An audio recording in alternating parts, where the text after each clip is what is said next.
ചെമ്പനീർ പൂവിൻ്റെ നാളത്തെ പ്രൊമോ റിവ്യൂവിലേക്ക് എല്ലാ കൂട്ടുകാർക്കും സ്വാഗതം. എല്ലാവരും ഭക്ഷണം കഴിക്കുമ്പോഴും ചന്ദ്രമതി മാത്രം ഭക്ഷണം കഴിക്കാതെ നിരാഹാരം കിടക്കുകയാണ്.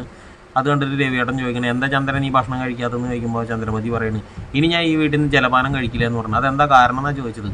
അത് പിന്നെ വേറൊന്നുമല്ല, വർഷനെയും ശ്രീകാന്തിനെയും ഈ വീട്ടിലേക്ക് വിളിച്ചുകൊണ്ടെന്നാൽ മാത്രമേ ഞാൻ അവിടുന്ന് ഭക്ഷണം കഴിക്കുള്ളൂ എന്ന് പറയുമ്പോൾ രവിയേട്ടൻ ആകെ ധർമ്മസങ്കടത്തിലാവും കേട്ടോ. രവിയേട്ടൻ ആലോചിച്ചിട്ട് പറയുന്നത്, ഞാൻ അവരെ വിളിച്ചിട്ട് വരാം. അപ്പോൾ ചന്ദ്രയ്ക്ക് ഭയങ്കര സന്തോഷമാണ്. പക്ഷെ ഒരു കാര്യമുണ്ട്, വർഷയുടെ അച്ഛനും അമ്മയും തന്നെ അവളെ ഇങ്ങോട്ട് കൂട്ടിക്കൊണ്ടുവരണമെന്ന് പറയുകയാണ്.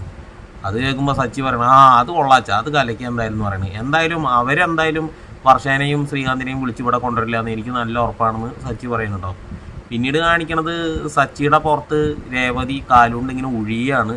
കാരണം അമ്പലത്തിലേക്ക് എടുത്ത് കൊണ്ടുപോയല്ലോ, അപ്പോൾ പുറം വിളിക്കിയിട്ടുണ്ട്. അപ്പോൾ പുള്ളിക്കാരി ഇങ്ങനെ തൈലൊക്കെ ഇട്ട് ഇങ്ങനെ ചവിട്ടി ഒഴിഞ്ഞുകൊണ്ടിരിക്കുന്ന സമയത്ത് സച്ചി കിടന്ന് അലറി വിളിക്കുകയാണ്, അയ്യോ എൻ്റെ അമ്മേ ഞാൻ ചത്തേന്നൊക്കെ പറഞ്ഞിട്ട് അലറി വിളിക്കുന്ന സമയത്ത് ചന്ദ്രമതി ഈ ശബ്ദം കേട്ടിട്ട് ഓടി പടഞ്ഞ് വരികയാണ്. വാതിൽ തുറന്ന് നോക്കുമ്പോൾ രേവതി സച്ചിയുടെ മുകളിൽ ഇങ്ങനെ ചവിട്ടിക്കണതാണ് കാണുന്നത്. അപ്പോൾ ചന്ദ്ര നിർത്തടി, നീ എന്താ എൻ്റെ മോനെ കാണിക്കണമെന്ന് പറഞ്ഞ് ദേഷ്യപ്പെടുന്ന സമയത്ത് രേവതി കട്ടിലേക്ക് കമന്ന് അടിച്ച് വീണതാണ് കാണുന്നത്.